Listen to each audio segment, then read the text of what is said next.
Okay, Rabbi Lazar, we are ready to go. I'm so sorry for my tardiness this morning.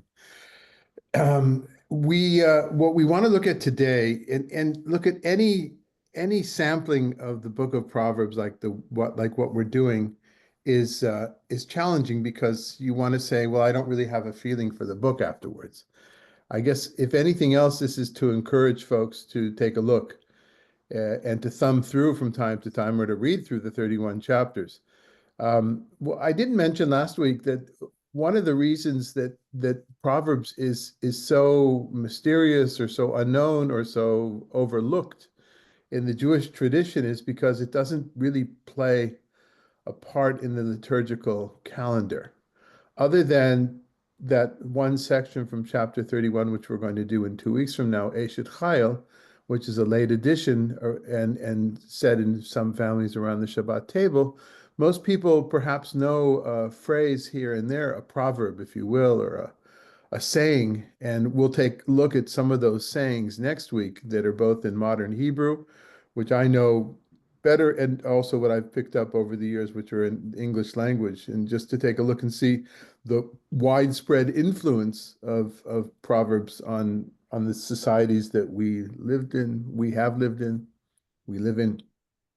But there's no liturgical, there's no haftarah, there's no holiday where you read Proverbs, there's no practice. Well, there is, it turns out there is a practice. It's not a very well-known or widespread practice of reciting Psalms in between Pesach and Shavuot. Sound familiar to anybody? What else is between Pesach and Shavuot that people do besides Sfirat HaOmer? Anybody? Pure, pure Avot. Exactly, Pirkei Avot. And Pirkei Avot is essentially wisdom literature of the Mishnah, right? It's the same it's the same genre. Uh, and um, and that's an interesting thing unto itself. Why not put into practice all year? Well, in general, we have things that are in seasons. We don't do serious tshuva work outside of Elul and Tishrei. We think about serious halachic matters and preparations before Pesach. There's different seasons where we're more strict about other things. I guess the time between Yetziat Mitzrayim and Matan Torah, the preparation for being worthy of receiving the Torah, maybe that's behind it, but it's not very well so widespread. It's far more widespread to see people or communities studying Pirkei Avot between Pesach and Shavuot. So I did find that.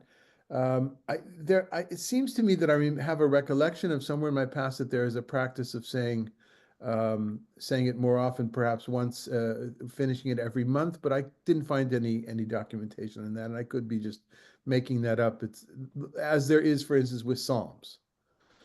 Okay, all that being Wait, said, so yeah, David, go I'm ahead. sorry. I just wanted to ask you. I just want to understand better. You were saying that there is in addition to reading Pirkei Avot, you have heard of a tradition of some people going through Proverbs in during the Omer. Yes. Okay, I didn't know that. That's new to me. Yeah, and it's not widespread. I saw one mention of it of a Sephardic rabbi, Israeli rabbi, or Mizrahi rabbi. So it probably has some. It probably comes from that area of the world because I never saw it in an Ashkenazic yeshiva when I was in that world, or in general, we didn't touch Mishlei. Okay. Um, did anybody here go to an Orthodox woman's school like Beis Yaakov? Do we have any folks like that? I don't think so. Not on this call. Yeah, it would be. I seem to think that perhaps there, in amongst young women, that Mishlei might have been taught in their Navi or their the Nach rubric of their curriculums. Because in those institutions, at least in older days, when I was younger, the Talmud was not studied, and halacha only practical halacha. So there was more in the women's seminaries and in the girls schools, Orthodox schools. There was more um, study of other biblical books, other books of Tanakh. So what we're I maybe we'll still do it, but I think that what's planned for today though is to see what has happened to some of these proverbs from a rabbinic point of view in Midrash. And the Midrashic traditions are found You'd think you would go to a work that's called Midrash Mishlei, the Midrash of Proverbs, and find it all kind of compiled there. It's not really the case. I don't have a good feeling for Midrash Mishlei. It's very sporadic. It's not an anthology as much as say Midrash Tehillim, the Midrash on Psalms, which kind of brings together from earlier traditions and has some material of its own, going from Psalm to Psalm. Um, and the edition that I would have learned more about and read the introduction to the Midrash Mishlei was put out by Bert Wisotsky of the Jewish Theological Seminary, and I can't get a hold of it. That's been out of print for a while. I was about to get something, a used copy on Amazon, and one of the students in the group, she got to it first, and the two that were left are like, $150 or something, and that just seems like too much to pay for an old book, a used book. In any case, I would know more if I had that. I would have gone through that introduction. I do look What's it called, David? What's that book called? uh, Bert's book or the Bert's Midrash. book. It's called the Midrash of Proverbs, I think. Okay. And But there's a lot. There is some work on Proverbs done that you find in the Babylonian Talmud, and we'll have some of that today. But my favorite example is something which I think is relatively rare, and I'm not sure it was really looked at. I may have been, I I probably shouldn't say, but I have a feeling I might be the only person that's really found this and wrote about it in an unpublished way years ago at Hebrew University. And this was connected to the work I did on a PhD that I never finished on Midrash Tanchuma to Vayikra and the relationship between that Midrash and Vayikra Rabbah, which came before that, and the biblical text and all sorts of other things. So I want to share that with you today. That's going to take up a good chunk of what we did. And then Megan is here. If there's anybody else who was in the other Proverbs class, that day that we did that was not successful. I took on too much of that whole section that wasn't all relevant to Proverbs, and so I whittled it down. I edited it down to a shorter text for today, which I hope will give people the feeling of something that I think is the rabbis looking at a particular section saying, that's interesting. How does that play out in real life? Real life for them, of course, often were the characters of the biblical characters of the Tanakh, whether the Torah or in other places, as we'll see today. And very often say in Midrash Tehillim, a common feature is the Midrash of Psalms, is a verse that says, oh, who's that talking about? And they say, oh, that's talking about Abraham. No, and then somebody else says, that's talking about Isaac. That's talking about Sarah. That's talking about Moses. That's talking about Tzipor. This long list of who's it talking about and gives examples of how that particular dictum, phrase, idea played out in their lives. Um, uh, as opposed to say in the Christian tradition, in the church fathers tradition, which I did some work on with Psalms, it's always about Jesus. It's never about somebody else. It's the focus is only on Jesus. That's just one of the characteristics of Midrash, and perhaps a big difference between the Rabbinic Midrash and the Christian Midrashic traditions afterwards. Okay, so shall we go to let's see what we have. The text, for those that did not get it beforehand, it is in the chat box. And having gotten a late start today, I'm going to be toggling between my screen and you folks. This is a great group in that there's always comments and questions. I love this. And so if you if I haven't seen you because I'm focused on the text side, then just speak up, just shout out and say but or however or whatever you want to say, or hey Rabbi or hey David, whatever you want to do. Okay. All right then. Let's begin. This is on Proverbs chapter 6, verses 16 to 19. This gives you an idea that I mentioned last week. The Proverbs is not an edited text from the beginning to the end. Like there's not always um, uh, a guiding principle behind what is juxtaposed to which passage. Sometimes it's haphazard. Certain parts of the books are more like that than others. In this first part of the book, um, actually, oh, okay. All right, so we'll do it this way. So is this you, Marcia? Are you doing this? I am, I shared. Okay, then I'll do that. I just did then I certainly won't be able to see people probably because I only have you a strip on the side. Okay, so this is a section, and this is something that you find this number pattern, 3 and 4, and 6 and 7. You find it in wisdom literature, the three things da da da, and the fourth is da, or in this case, 6 is da da da da, and the seventh is something more or something additional, or usually more intense. You find it not only, by the way, in this format. This is a form of 6 and 7, but you find it also in narrative. More, you find the 3 and 4 in narrative. Very often, you have a case of three things happen in a story, and then the decisive factors on the fourth. The best example is that I remember. There's many, and if we've studied before together, if you've studied with us and we run into it, I will always quote my teacher Yair Zakovich, who wrote about this, who really discovered the fact that it's not just a form in wisdom literature, but it's also in narrative prose as well. And the example that I always remember are the 10 plagues. You're saying, but 10 is not 3 and 4. If I say, well, it's three groups of three. There's something in common with each of the three sets of three plagues, and then the fourth one is the decisive factor. But that's not for our top. That's not our topic today.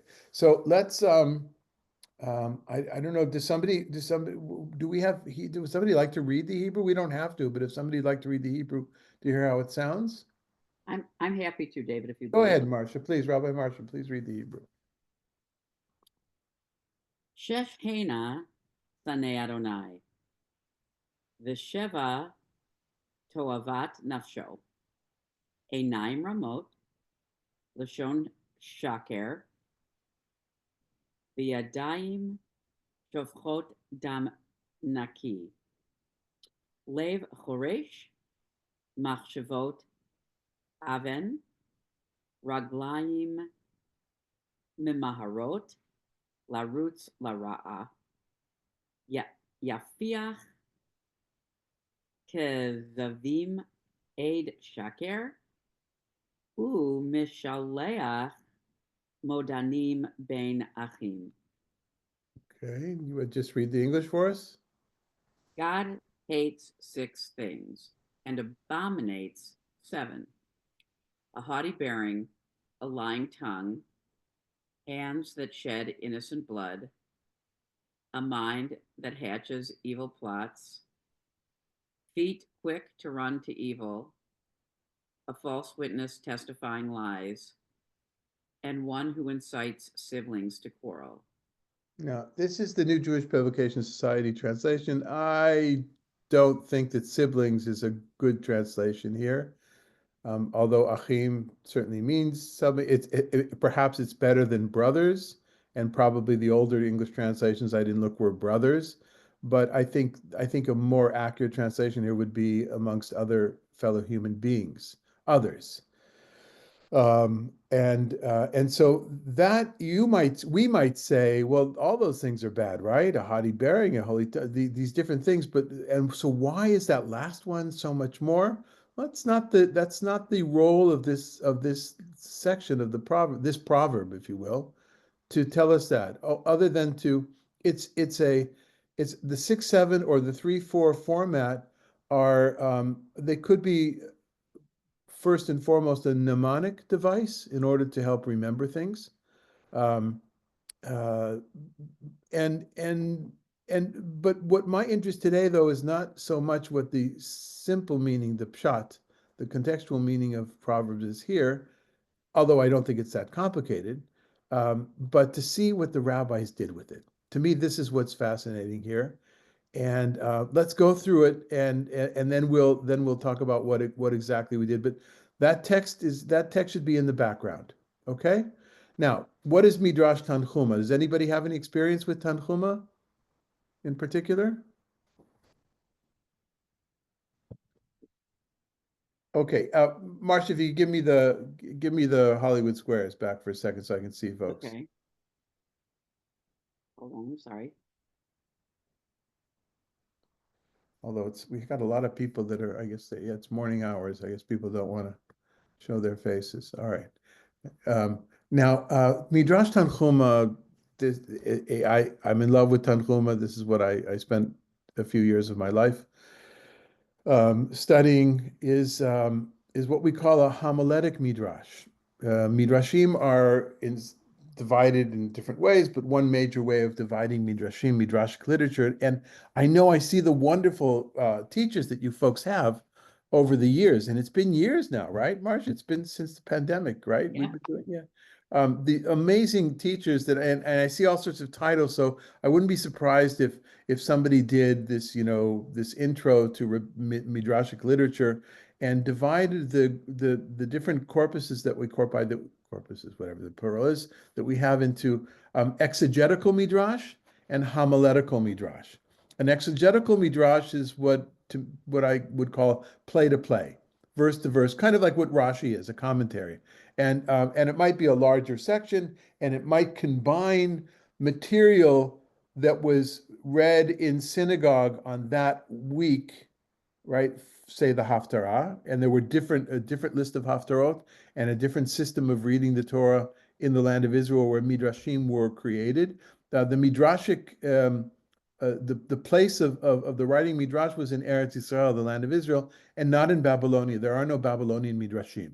There's Midrash in the Babylonian Talmud traditions, but Midrashic compositions were a thing, and in general, the drasha b'tzibur, the homily, the sermon, the Dvar Torah, as we would say today, was not a thing in Babylonian synagogues. They finished reading the Torah in once a year, the way that we do, or the way that some people do. Or Bar doesn't do it that way, and I haven't done it that way for decades. But they finish it once a year, and and so there was really no time for a drasha, for a sermon, and by the way, for piyutim, for the poetic, liturgical kind of improvisational work that was done. That's all in Eretz Yisrael, in the land of Israel. And so an exegetical midrash is a collection of different ideas and things that were said, probably in the synagogue, or in maybe in the Beit Midrash, that were collected at some point around the verse and goes down one verse at a time. And so Breshit Rabbah, Genesis Rabbah, is like that. The first part of Shmot Rabbah, Exodus Rabbah, is like that. If you've seen on a shelf a Midrash Rabbah, that's kind of a misnomer. That was created by the printers to bring together different books on the 5 books of Moses that had the title Rabbah, which means the great collection. And so they're not edited by one author. They're brought together by publishers that wanted to market a book or not even a manuscript beforehand. Okay. So, The- so David, I know this is an off topic, but when did the Rabat editor, when did that happen? How early in our history? it's medieval. I mean, I mean, it's post-medieval. I don't know exactly, but I wouldn't be surprised if it was 16th, 17th century I see. when you Okay. start to see first collections, 18th, 17th century maybe. I don't know the answer to that question, but there's not a manuscript that has all the rabbas in them, right? That would be too big. Whereas you have manuscripts of Breshit Rabbah or manuscript of Shmot Rabbah, and Shmot Rabbah is made up of 2 different genres. So I don't want to get too much into this, Let's but not go there. I'm just yeah. curious. Okay, but Okay, we're so on Tluma now. so the exegetical midrashim are set aside. Homiletical midrashim is that there's a sermon, a homily, with a beginning, a major point, and the end, which always ends in divrei nechama, words of comfort. Examples of that would be Vayikra Rabbah, the second half of Shmot Rabbah, and the rest of the rabbas are more or less like that. Psikta de Rav Kahana, if anybody's ever seen that, and Midrash Tanchuma. The thing with Tanchuma is that it feels when you read Midrash Tanchuma, and you're trained to read it with sensitivities of what's being said and how things are quoted, you can feel more the experience of the synagogue. This is not to say this is a direct copy of what was said in the synagogue, but you feel more that Zitzim Leben, that life setting that was in the synagogue itself. And so what was happening in the synagogue? The starot were being read there, which work out more or less three to each of our parshiot. Um, the Often the quote is from the Haftarah that was read, and that's not necessarily, in fact, most often not the Haftarot that we have, because they had three times the amount of Haftarot. And we have lists of those Haftarot, by the way, from the Geniza in Cairo. And they weren't unified lists. I don't think the Torah portion was unified either in the land of Israel. That's my own opinion. I think that each village, each community did it at their own pace. It lasted around 3.5 years. And they didn't have Simchat Torah. Simchat Torah is an invention of Babylonian Judaism. And because they also only had Shmini Atzeret, they didn't have 2 days. They had to find something to do that other day. So Shmini Atzeret was devoted to praying for rain, which was more of a thing in the land of Israel than it was, for instance, Babylonia with the canals. All right, a lot of information.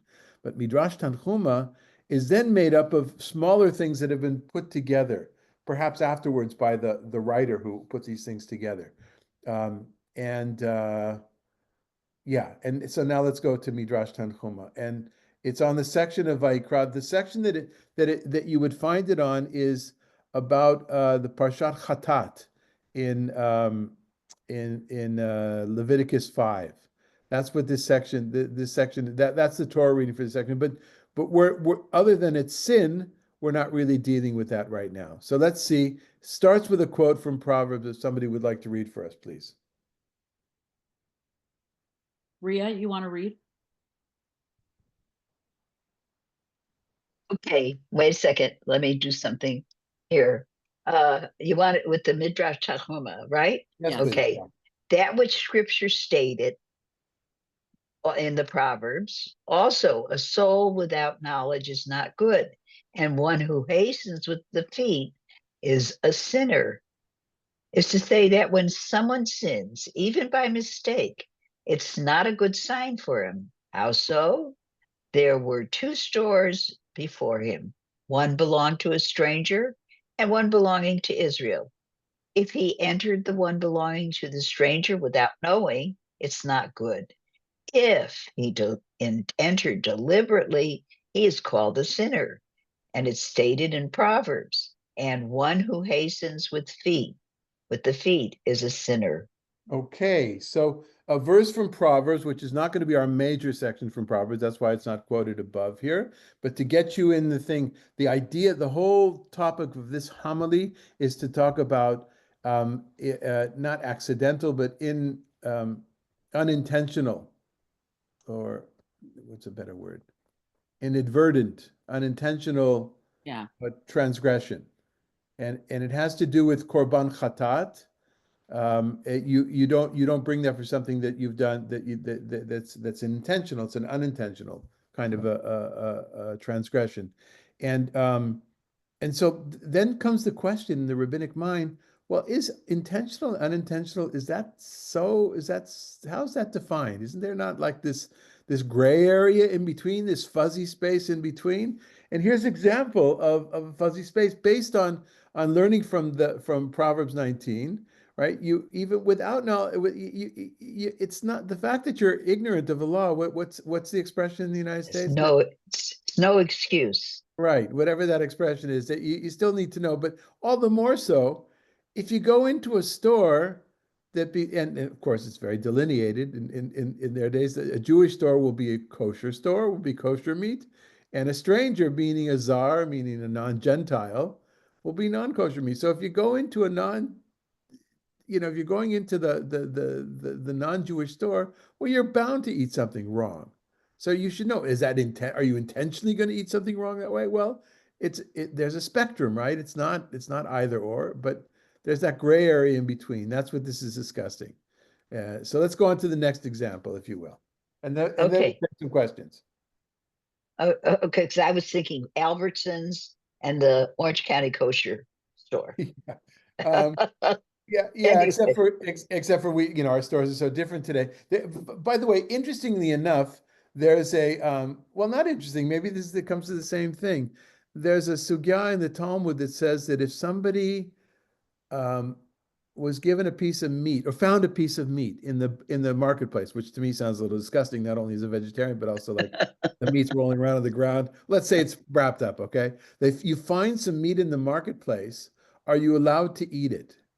And they said if the case is if there are 9 kosher butchers and 1 non-kosher butcher, right?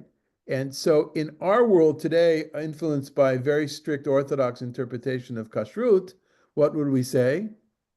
You can't eat it Is it? because maybe it came from that one store, right? And the Talmudic decision is that no, that you go ahead and you assume that it comes from the 90%, not from the 10%. That's kind of by the way, that's my own way of thinking when I'm in a place where somebody presents something as kosher or they know that I eat kosher with it, and I don't assume that there's something wrong with it. But that's my own thing, not to the top point. Let's go on to the Yeah. next paragraph. Okay. Rav Isaac Bar Samuel Bar Martha said there are 2 ways before him, one long and one short. The short one was full of pebbles, but the long one did not have a pebble in it. He left the long one and went by the short one on the Sabbath. Concerning him, it was stated in Proverbs that one who hastens with the feet is a sinner. Oh, that's weird. Well, Okay. Okay. so the pebble here has to do with really a better translation. I would say dirt clods. Remember when we were kids, we had, well, are there any boys here? Anybody here who was a little boy once? I don't know. I don't know if the little girls did this, but little boys would throw dirt clods at each other because they would explode, right? Kind of. We didn't have snow in Southern California. We had dirt clods, and so to walk on a dirt clod on Shabbat is not allowed because it's like grinding wheat, grinding grain. I mean, I know that's a long step, but if you've ever studied the laws of Shabbat, you know that that's how things work. There's a particular principle, Oh, and then you get all these things that are descended from it. And so, if you know you're going to get into trouble, then and that this is just an example. Then this is what the Proverbs is talking about. You oh, hasten, you hasten with your feet, you're walking in the wrong way. Don't put yourself into that kind of a situation and go down one more paragraph and then we'll stop to talk about this, and which kind of brings it all together with the help of Avot. If you could scroll down okay. a bit, Marcia. Here I come. Okay. Whoops. Our Okay. masters have taught. Okay. Rav Isaac. No, our masters have taught. Oh, I see it. Okay. Our masters have taught one good deed, commandment, mitzvah, leads to another, and one transgression leads to another. A person should not worry about a sin which he commits by mistake, but rather an opening has been made for him to sin again, even deliberately. Moreover, one should not rejoice over a good deed that comes to him for fulfillment, but rather that many good deeds are going to come to him as a result. Therefore, if one has sinned by mistake, that's not a good sign. As stated, also a soul without knowledge is not good. How much the more so if he sins deliberately?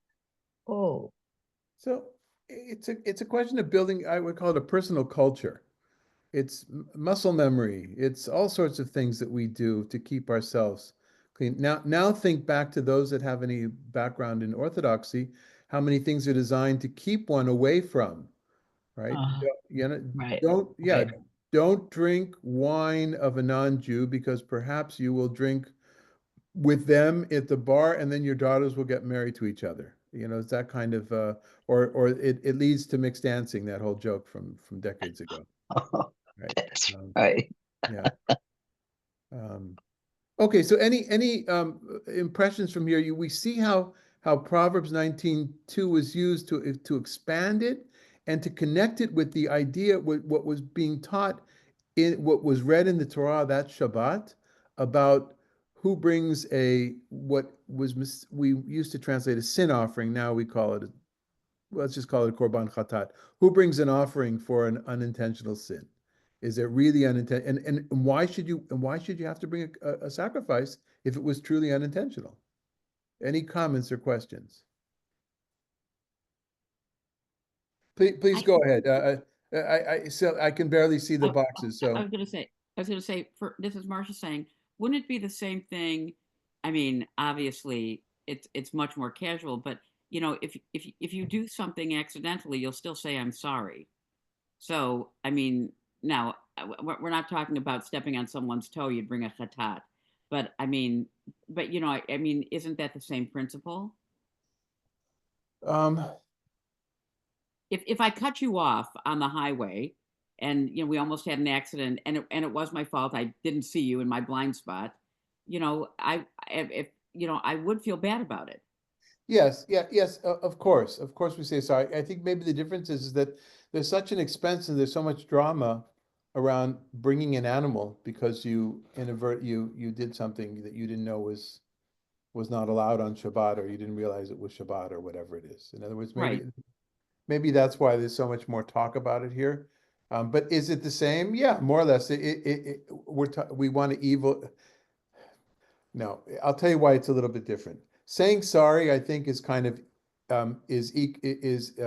making the scales even. The cosmos is out of whack because something has gone wrong. So we try to make amends in the little way that we can to bring it back to balance. I'm over dramatizing this, but with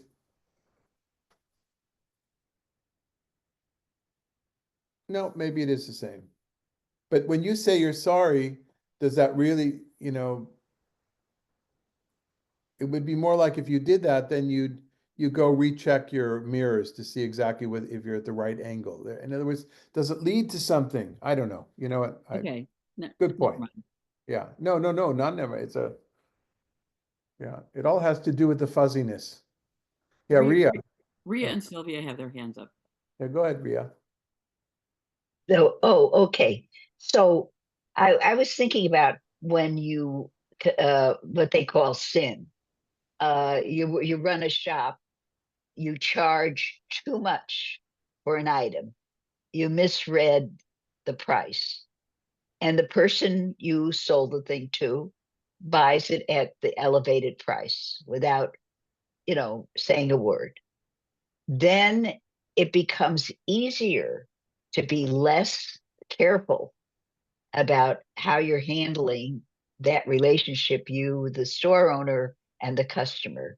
I mean, it's just a small, stuff like that, that when you've done something and something horrible didn't happen, and nobody called you on it, then you become less careful, you become less careful.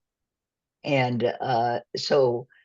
this, I don't know if this says, you get in the habit of doing something that you're not supposed to be doing. Right, exactly. And an idea in the Talmud that says that if you do something which is forbidden a few times, it becomes permissible. And then to the Talmud, it says, well, how could that be? It's either forbidden or it's permitted. And they said, no, it seems to you as if it's permissible. So all this, yes, absolutely. These are all in the same family of things, of thoughts, of helping ourselves get better, changing our culture. Go ahead, Sylvia. Well, actually, I don't have to go ahead because Ria just said exactly what I was thinking, except my example was a little bit different, but that's okay. Let's hear your example. That's okay. It's fine. Thank you. Okay, so let's go ahead. Marcia, if you will. You're gonna share? Hang on, Rega. Where do you want us to pick up? We are at about him. Okay. Sylvia, would you like to read? Be honored to. Okay. So, are we at About him. about him? Thank you. About him, it has been stated, and one who hastens with the feet of is a sinner. So also in Proverbs 6:16-19, God hates 6 things and abominates 7: a haughty bearing, a lying tongue, hands that shed innocent blood, a mind that hatches evil plots, feet quick to run to evil, yes, a false witness testifying lies, and one who incites others to quarrel. This refers to Ahab ben Kolachia and Zedekiah ben Maaseiah, the false prophets of Jeremiah 29:21-23, who sinned in Jerusalem, and that was not enough for them, but after they had gone into exile in Babylon, they added to their sin. Okay, keep going. Okay. And what had they done in Jerusalem? They were false prophets. Moreover, they did not forsake their trade in Babylon. Now they would each other. Ahab would go to visit one of the great ones in the kingdom and would say to him, I am so and so, a prophet. The Holy One, blessed be he, has sent me to say something to your wife. So his interlocutor would say to him, here she is before you, go on in. When he was alone with her, he would say to her, the Holy One, blessed be he, wants to raise up prophets from you. Simply go, have intercourse with Zedekiah, and give birth Marcia? Oh, thank you. to prophets from him. So he would come and have intercourse with her. Then Zedekiah would similarly pimp for Ahab, and this was their trade for several years. Okay, let's take a break. So yes, there is material like this in rabbinic literature. I'm guessing I'm not the first to show these kinds of things, but those of you that study with me often know that I am often in showing these kinds of things. I find these interesting, but this happened to be the section that I worked on quite a bit. And the story in Jeremiah is interesting quote here because what they're doing, what a common trait of Midrash is when you take something which is perhaps a little bit obtuse and then you illuminate on it, you spruce up the story, you embellish the story, but not some later Midrashim just embellish the story, and you don't know where the embellishment comes from. But many of the earlier Midrashim, they'll give a proof text for that embellishment. And while the two prophets in Jeremiah, it says nothing about them pimping for each other, this was a good way to get people's attention in the synagogue, I'm guessing. And now, does this relate to a particular sin that was happening in the community at the time that this sermon was given? I don't know. Maybe there were two guys that were doing this. Who knows? I don't know. But they want to prove the point, and we'll get to the point when we finish this whole section. Does anybody have any questions or comments about this before we go on? Oh, well, I was thinking that this is kind of an example of kind of what we were talking about, except for the fact that when they left Jerusalem for Babylon, it wasn't that they had any remorse for the sin that they were perpetrating. They just wanted to get out of town so they could do it again. And it's not like that they were truly um, um, transformed. They were transformed from okay people to evil because they kept doing the same thing. And what I guess I'm saying is that and we read that and Rhea expounded on that once you sin once, whether it's inadvertent or not, it's so much easier to keep doing it. And they didn't get the memo about doing tshuva because let's remember why they got there, because the Babylonians were conquering Jerusalem and eventually, destroying the temple. There was like there should have been, and their prophets, they didn't get the memo. This is a word this is a comment on leadership, on integrity of leadership of the leadership class, and saying no, these guys they had exactly as you said right now. They had the bad culture.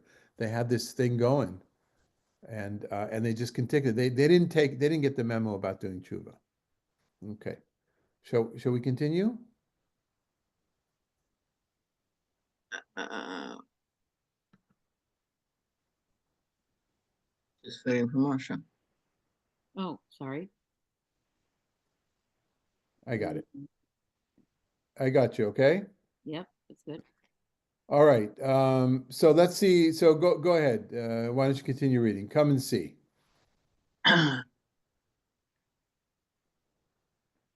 Closer now. Come and see how wicked they were. They gave themselves a reputation in Babylon for being great prophets. When some woman became pregnant and saw one of them, she would say to him, "That's wonderful. If you were if you are a prophet, what is in my womb, a male or a female?" He would say, "A male." Then he would go to her neighbors and say, "So and so will bear a female." If she bore a male, she would say, "So and so, the prophet, told me." If it was a female, the neighbors would say, "Thus did so and so, the prophet, tell us, but he did not want to worry you." Now they acted in this way until they came to Shemarah, the wife of Nebuchadnezzar. Zedekiah said to her, "The Holy One, blessed be he, has sent me to you. Simply go, have intercourse with Ahab, and give birth to prophets from him." She said to him, "I may not do this without the agreement of my husband. Rather, let him come and let him inform us that he wants this thing." She went to her husband and told the matter to Nebuchadnezzar. So he called for them, and they both came. And he said to them, "Is this what you said to my wife?" They said, "Yes, as the Holy One, blessed be he wants to raise prophets from her." He said to them, "But I have not heard about your God that he hates but have I not heard about your God that he hates licentiousness, and that as a result of that which Zimri breached, sexual mores or mores, 24,000 men fell. And you tell me this?" Hananiah, Mishael, Skip the line. Perhaps he recanted. Right oh, above Hananiah. wait a minute. Oh, yeah, I'm sorry. 24,000 men fell. And you tell me this, perhaps he recanted. "I know if you are false prophets or true prophets, but I don't know if you are false prophets or true prophets, but I have already tested Hananiah, Mishael, and Azariah, and I burned the fiery finance for them for 7 days and threw them inside, and they came out alive and well. But for you, I will only burn it for 1 day and throw you inside. If you are saved from the furnace, I will know that you are certainly true prophets, and we will do whatever you say according to your testimony." Okay, so let's take a break, even though the narrative continues here. There's a typo there. It says finance should be furnace. But you see this Nebuchadnezzar, suddenly he's a Talmid Chacham, right? He knows what's going on. He knows biblical. Did God recant possibly? I know that you can't. He's kind of in a sardonic way saying, you're trying to bullshit me. You don't, yeah, like, I know what's going on here. And so he says, okay, I already know how to test you guys. I did that with Danielle's friends, which some of us did together years ago. We did the book of Daniel, I remember. Hananiah, Mishael, and Azariah throwing the fire pit. And this is their reaction. You think Nebuchadnezzar's got them now. Oh, I'm going to throw them in the fire. You think they'd come clean? Go ahead. What happens? They said to him, "Hananiah, Mishael, and Azariah were 3, and we are 2, and the miracle is only done for 3." He said to them, "Is there a third person like you?" They said, "Yeshua, the high priest," thinking in their hearts that they would be saved by his merit. They brought Yeshua, the high priest, and threw him in the furnace with them. The 2 of them were burnt to death, and Yeshua, the high priest, was saved, as stated, Zechariah 3:2. Is this not a brand pulled out of the fire? Jeremiah 29:22. And from Ahab and Zedekiah, a curse was taken for all the exile of Judah in Babylon, saying, "May God make you like Zedekiah and Ahab, whom the king of Babylon consigned to the flames." Who causes these wicked ones to be burned? It was because they ran with their feet towards abominations and sins. It is therefore stated in Proverbs 19:2, and one who hastens with the feet is a sinner. Nevertheless, Ibid, also a soul without knowledge is not good. Therefore, the Holy One, blessed be he, said to Moses, say unto Israel in Leviticus 4:2, when a soul sins by mistake, the soul sins. Okay, and before we get reactions, this whole story, although in the Midrash itself, and I don't we'd have to see, there's a lot of different versions of Tanchuma, and there's sometimes major changes between that you find between the various manuscripts. I would not be surprised if one of the manuscripts had here the full text of Proverbs 6 right now. If we go back for a second, to my mind, this is a story that comes to illustrate these 6 and then 7 things, right? A haughty bearing. They were very full of themselves. They thought they could do whatever they wanted to do. These two, right? They were liars. They shed innocent blood because they were going to have, they were ready to have Hananiah, Yoshua, Kohen Gadol, be with them. They're hatching evil plots. They run quickly to evil. They give false witness, testifying they're lying about each other. And here's the 7th, and this is the interesting thing for me. I think it's saying, and one who brings about a quarrel between others. Who are the others? Husband and wives. Husband and wives. That's the lowest they could go. So to my mind, what we had here, this section is a playing out, an embellishment of the proverbial text in rabbinic ways, connecting it with a different text in the Bible. Perhaps that was the Haftarah. Maybe maybe not. Maybe it was the Haftarah. I don't know that particular section, and bringing it back to the Torah portion, which was when somebody sins mistakenly, unintentionally, korban chatat, and you think, what's the big deal? Why should I have to bring a sacrifice in this case? Okay, comments or questions? Yes, Rabbi. I was thinking after you read, this would make a great limited TV series, this story. And the reason is, if you look at this genre, you see a lot of TV series have this. Like I was thinking about like Breaking Bad or Better Call Saul or Your Honor, where basically you have all these characters who are pretty good people, but do something wrong for a good reason, even though they know it's wrong. And then it just leads, as they try to do this thing, it leads them to another wrong. That leads them to another wrong. And no matter what they do, something bad keeps happening and happening and happening till it gets out of control. And that's why we have all these TV programs, right? In order for us to improve our behavior. I'm sure Right. that's the intention of the studios. Right. I'm being sarcastic. Sorry. Ria. Whoops.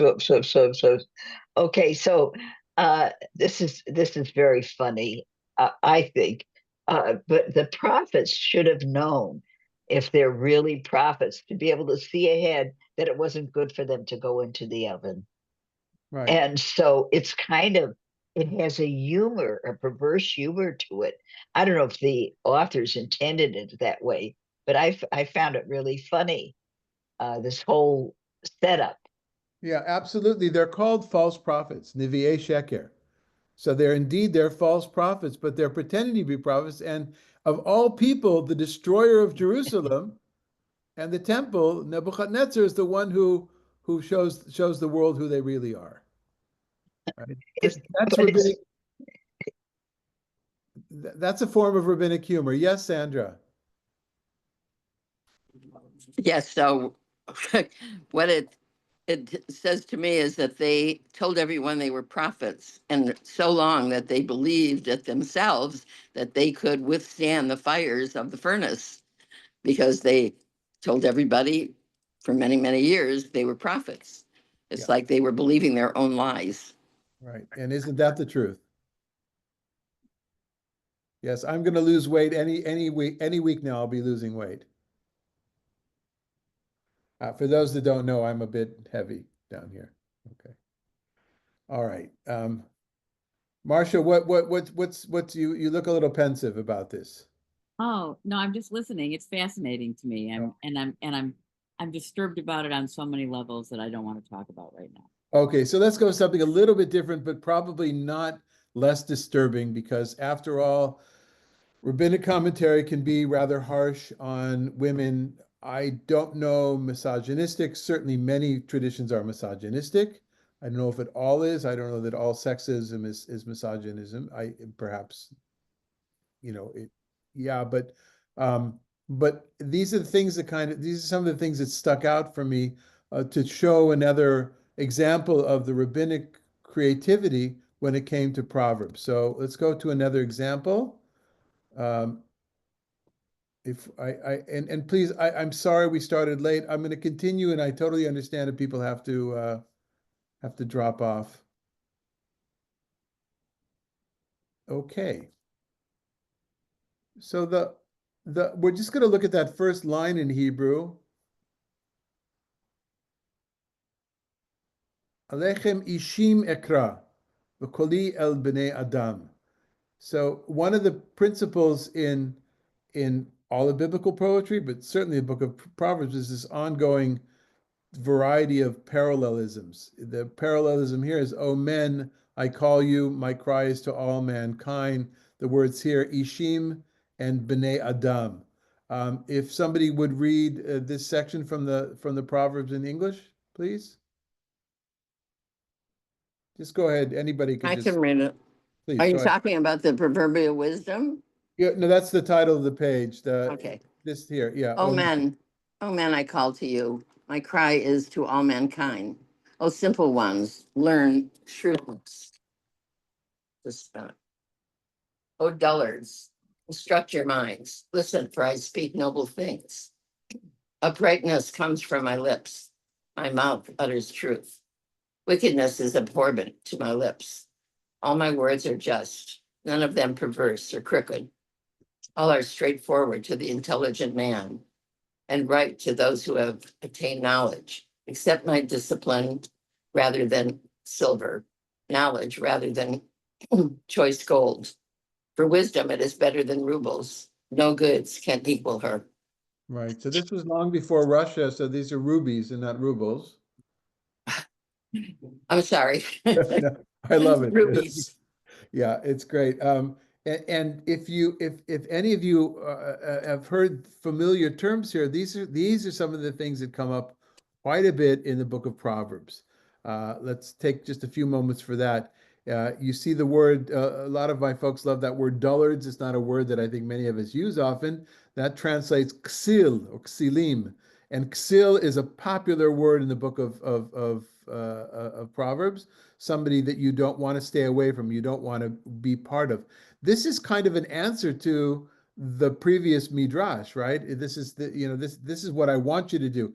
What I don't want you to do is was in that previous section in chapter 6. This is what I do want you to do, and this is what will come out of it, more of a positive way. But for every positive here, there's always a negative. To'avat sfatai, to'iva is used quite a bit in the word, something which is abhorrent. A lot about speaking. Another word that comes up a lot is translated here as my discipline, hu musari, vel kesef musar, musar coming from discipline as in being whipped, the rod, the one who this need for discipline, and that's how one learns. And then also this I chokhmah is better than rubies is something we know from that last chapter in Eshet Chayil that we'll go to. Any comments about what we just read? Any feelings or questions about this section? This is a literary unit unto its own.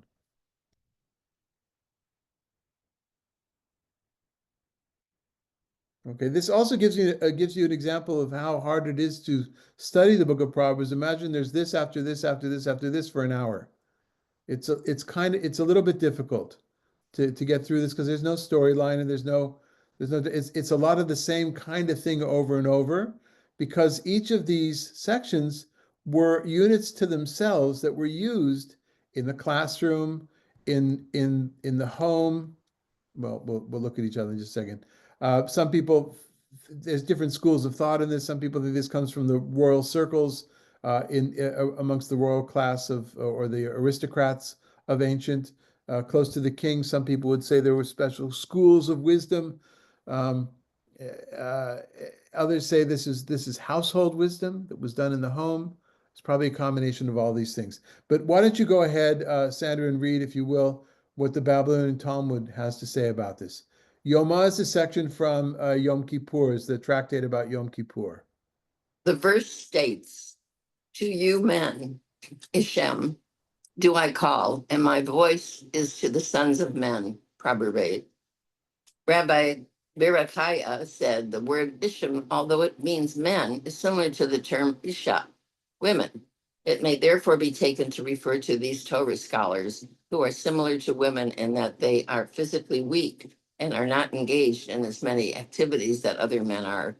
But nevertheless, they act mightily like men when engaged in Torah study. Let's talk about that for a second. Comments?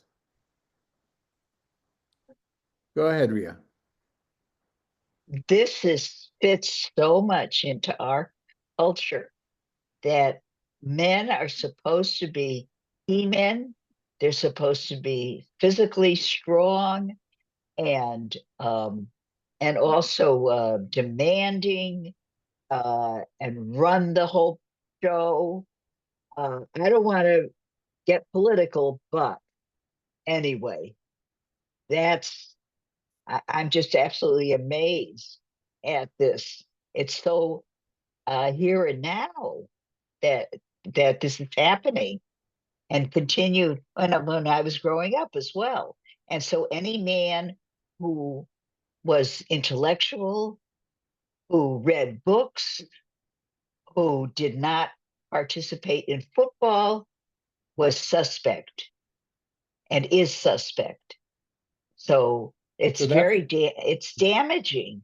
right. That's the Havamina. That's what you would have thought. But the message Yeah. is that no, they act mightily. They act like men mightily, even though they have women tendencies, female characteristics, they're Right. still real men when it comes to Torah study. Yeah, but these characteristics, these gendered qualities are so dismissive of individuals. Absolutely. And I think this attitude is very damaging. Absolutely. So Now, okay, how did Rabbi Brechia get there? You know, If you see this section above, there's nothing about Torah study. There's nothing about women really, right? Other than wisdom is personified in the feminine. well, that's true. I just want to comment on that. Go ahead. I think that what's so interesting is that in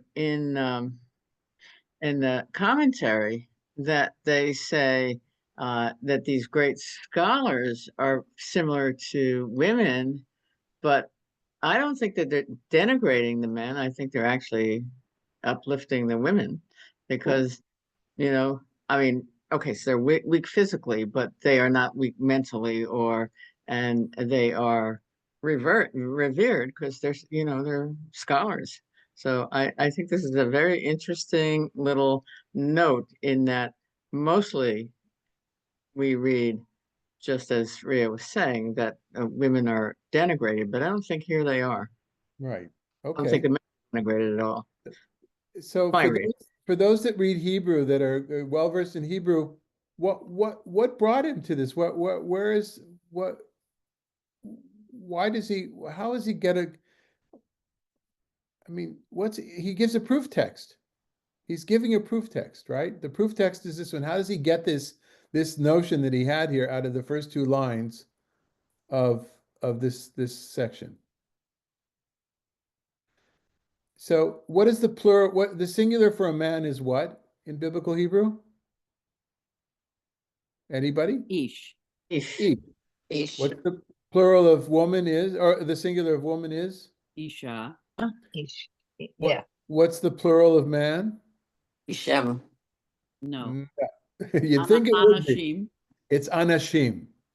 Oh. Anashim. Uh, And what's the plural of women? Not a woman, not women. Nashim, nashim. What, no, anashim doesn't mean not women. I don't, Oh, no, it comes from a root from another Semitic language of aleph, nun, shin, anash. And like inish in Aramaic is man, is person. Those that we just had Purim, chayav inish livasume bepuraya. One is required to get drunk on Purim, inish. Yeah. And so it's actually they're similar. We think because there's a nun and a shin in it, but they're actually two different words. One is ish is separate than anash. Although maybe was, but because ishim, you can use the word ishim. It's a certain specific kind of way of using Hebrew, but it's very rare. It's rare. And because it's rare, and one would expect it to be anashim, that gives Rabbi Brechia the chance, the opportunity, gives him the peg to hang this little drush on, because it's a unique word or a strange word or a rare word. And that goes through all of Midrash. They want to say something, they're looking for an excuse to say it, they pick up on something strange in the text. That's a common thing. So go ahead. Who was reading before? Was it I was. Yeah, go ahead, please. And Rabbi Berechiah said further about the same verse. Nowadays, one who wishes to pour libations of wine over the altar should fill the throats of Torah scholars with wine. As it is stated, to you men, Ishem, do I call. The use of the phrase Ishem, which is similar to Ishah, used for the altar's fire, suggests that scholars may be compared to the fire of the altar. And there should be a closed brackets after that, meaning that that's not in the text itself. You have to kind of know that yourself. So what has Rabbi Brechia done? I imagine, and this is the point of this section, other than to be kind of another side of the evilness that was in the first section. Rabbi Brechia is sitting. I imagine him. Can't prove it, but sitting in the Beit Midrash, and I think they're learning Proverbs. I think they're learning the text, because he sees something in the text. You know what? Ishim, that's strange that it's Ishim. Really, we would expect Anashim. Ishim, perhaps because Ishim is so much like Isha, in the way it sounds, maybe there's that, and then he makes that comment about gender qualities and things. And he says, and you know what else Ishim I'm thinking of? Ishim is a lot like Ishe, and Ishe is the fire, is the fire libation. And you know what? We don't have that anymore because the temple's been destroyed. So if you've got somebody that feels that they should be offering that kind of sacrifice or want to get involved in that kind of sacrifice, better, what should they do? What did the text say? They should They should fill the throats of Torah scholars with wine. wine, yeah. Wine libation. Okay. So perhaps a stretch, the second one, but if to me that it feels like we're given a window into Rabbi Brechia's his class about the Proverbs, and maybe we'll do just one more. I think, right? Yeah. Oh, this is a long one. Let's do this one's a little bit shorter. Okay. One last, or should I call it a day, Marcia? David, I think, and this is this is a lot and it's very meaty. I would love for you to pick up with this is so interesting. Can we pick up with this next week? And Sure. if you want to, this is really interesting to me because I've never studied Proverbs and I'm loving this a lot. And you're making me think that I'd really love to do some Midrash. I've wanted to do Midrash with this group. It's not something we've done much. So there's a lot of possibility with your great biblical knowledge and your learning. And so I would say we don't have to end at the end of March if you don't want to. I do have some other possibilities, but so let's save this. Let's keep going with this because I thought it was magnificent. I hope everybody kind of liked it. It was a little different, and we'll see you next week. And again, Okay. everybody. So I just wanted to say for everybody who's here, I'm so happy, and thank you for supporting Advanced Learning Institute. And if you haven't been able to yet, or you'd like to, we are so grateful. And you don't have to if that's not what you're able to do. We're just grateful to have you here. So, Rabbi David, this was a wonderful lecture, worth waiting for. And everybody have a great week. I just want to say, like, Ria will understand this, as will Susan. And just, what we're talking about is both really interesting and disheartening because it feels like we can touch it. That's what to me it feels like we can touch it. So anyway, sending you all my very, very best, and hope we'll study again next week together. Thank you all for being you. here. Bye-bye. Thank you.